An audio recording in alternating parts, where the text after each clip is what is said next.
Hello there, I'm James Brown, one of the assistant heads at school. Now the key thing to this school, as with any school, is teaching and learning. It's at the heart of what we do. We have a learning culture for all, whether that's reflective teachers on how to get the best out of pupils, but most importantly for pupils to feel reflective and resilient in their learning to do the very best that they can and achieve their potential.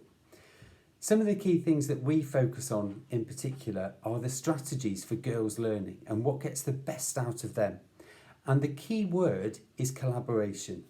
We find that through pupil talk, where they're able to discuss ideas, bounce things around, they're able then to do the very best they can by filtering out the things that maybe they're not too sure of. Perhaps they are challenging one another and they're given the specific challenge in the group of being the lead person to feed back, for example, or to be that person to offer a counter argument to what's been said, for example.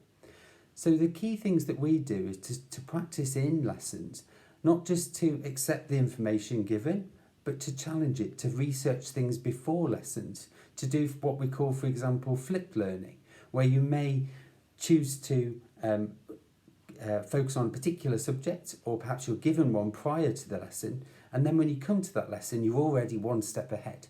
Another way of looking at it could be to have a starter of a lesson as a more abstract starter. So it's trying to piece together how that bit of information might link into what they've been doing previously, for example, so that you're straight into the learning and you get to the deeper thinking quicker within a lesson. That's not to say though that we don't support in a clear way. And one of the other key things that we focus on is using keywords, using a scaffolded approach with helpful prompts, reiterating the use of praise, having pupil-friendly language, success criteria that they do understand, so that they're able then to build from that scaffold to explore ideas in even more greater depth.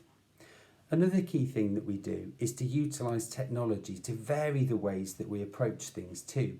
The girls having their one-to-one devices of iPads means that there are so many other opportunities that we can do, and which we found, for example, in lockdown with guided home learning, to make sure that they get prompt feedback, to give them things that they can reflect on, to take away, to look at any time.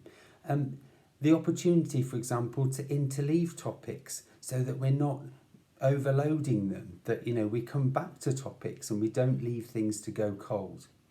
These are just some of the things that we do with teaching and learning, but one of the main things that I would say marks us out is the fact that we know pupils, we're able to adapt our teaching to suit, and also that we get the best out of them through their resilience and modelling the quality of the depth of learning that we expect them to demonstrate later in school.